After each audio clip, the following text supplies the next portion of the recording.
Hi guys, welcome back. Today we're looking at Peloton Interactive, ticker symbol PTON, and we're going to be looking at whether this stock is a buy in the current market because the stock kind of shot up in 2020, and we're just going to do an overall stock analysis on this during this video.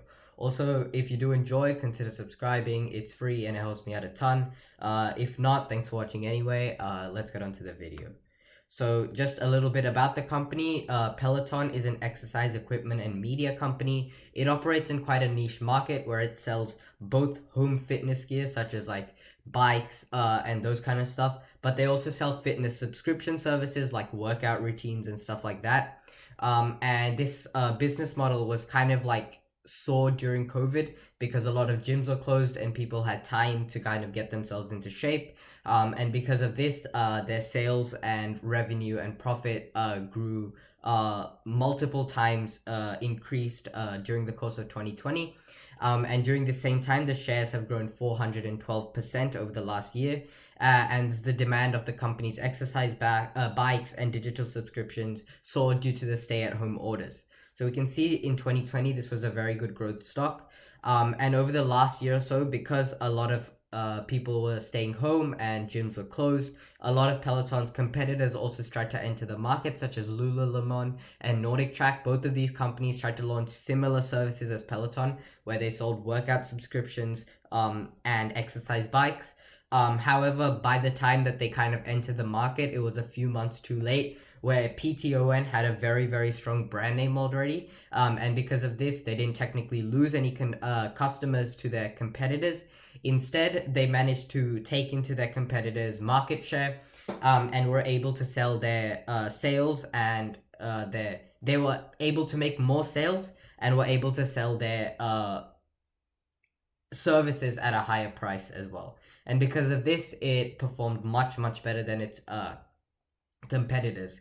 We could see the same effect. Let's say look at a company like Apple, where companies such as Samsung or Google with its Pixel, or Nokia, OnePlus, Xiaomi, all of these companies are selling phones quite similar to Apple, some of them even better quality. However, what's happening is Apple has a very, very strong fan base, and because of that, they're able to sell the same devices at higher price.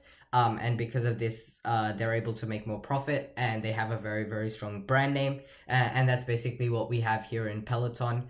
And this thing is given a name. It's an economic mode called intangible assets, which means this company is able to sell their services at a higher price without losing out to competitors. And that's one of the strongest economic modes a company has. And that gives this company a very, very good rating. Just to back this up, this company has a net promoter score of 94, which is one of the highest of any company in the world. And that basically shows how loyal the Peloton customers are to the brand, pushing this company, making it even stronger intangibly as well as their tangible sales. It also has a scale advantage because as more people join, they can invest back into the business, hiring more trainers, creating more workouts, being able to produce their exercise bikes at a cheaper price because they'll be buying in larger scale, and this kind of snowballs, and they're able to use their profit to further their business. And both of these, the low cost advantage and the intangible assets, both of these make Peloton a very, very good brand that protects us against competitors. So later in this video, we'll be looking at financials and the future of this company. And one big plus for this company is the fact that it's profitable. This company's only been operating in the stock market for a few years.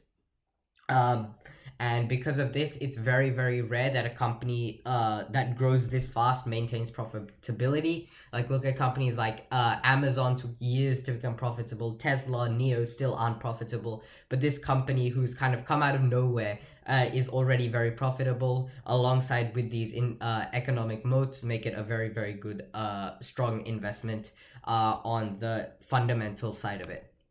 However, although there are very, very good fundamentals, like stuff there with them being able to beat out competitors and having a very good brand protection, the financials aren't like really that amazing, so I'll be skipping over this. The earnings per share is negative, not very good, but is getting gradually better, profitable in the last year. So that's better, not great. Operating cash flow, same story, but they had some increasing operating cash flow, increasing cap spending, and increasing free cash flow as well. Overall, that gives us a trend that they're making more money, spending more money, but also retaining more profits. So on based on like a trend line and based off the recent data, that shows good for the future. Free cash flow, sorry, I just touched on that. Net margin negative, showing very high capital intensive like business model that they're running. However, recently positive, but 2 is still very low. I'm pretty sure this is due to the fact that they'll be investing majority of its revenue back into the company to make it grow. So not surprising, as it's a growth stock. Return on equity, once again, negative, positive. Once again, because they'll be using their investments to invest back into the company. Their return on their equity, on shareholders' equity, wouldn't be too high, but the fact that it's positive is pretty good.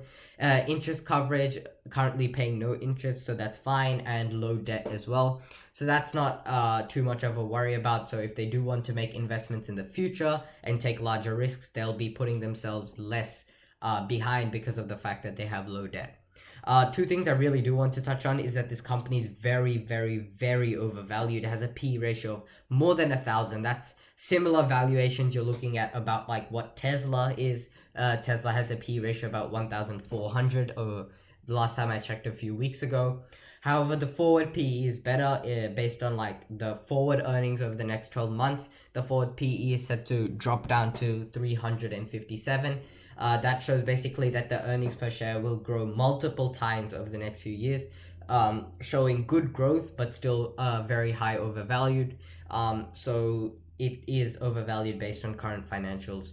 But once again, it's a growth stock, so don't sweat on this too much. But just something to keep in mind if you do choose to invest. So now we'll be looking at the future of PTON. PTON's earnings are set to grow at 49% per year, which beats the market returns of 21%.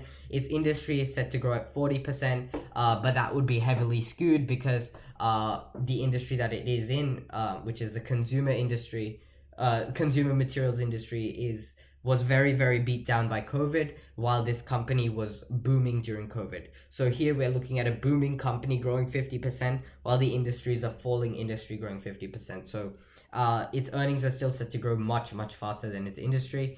The revenue is set to grow at 24% per year, which is very good for a company that's growing, which beats the industry of 15% quite significantly, and the market at 10%, even better. The fact that earnings are set to grow faster than revenue basically shows that their net profit margin, so if we go back to the previous slides, their net margin and return on equity will both increase, showing an improvement in financials, and that's a good sign looking to the future, that they will, even though they'll be investing in the future, their revenue will still be growing and their earnings will be growing even faster, showing that their financials will get better in the future. And that's why I kind of skimmed over the financials, is although they're pretty terrible as of right now, the forward trends show that it will look very good in the future. So the net profit margin will be increasing. The return on equity is forecasted to be very high in 3 years time, 24%.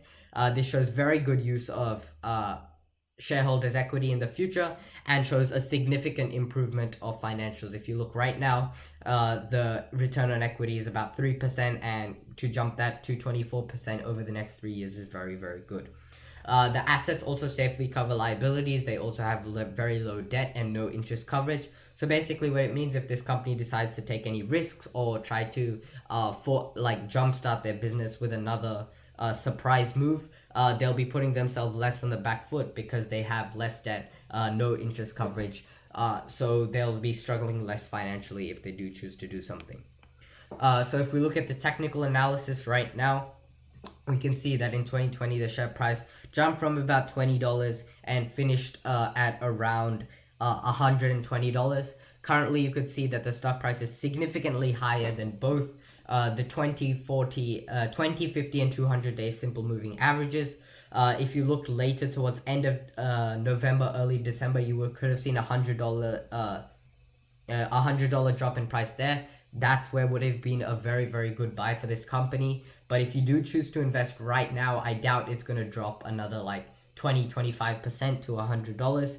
or 30%, more than 30% to $100. So I would give it at a buy of somewhere close to $140 if you want to invest right now, but the fair value estimate will still be $100. So just some final words about this company. It has a very good brand name. It has the two economic moats, which is the low cost advantage and intangible assets, two very, very strong economic moats.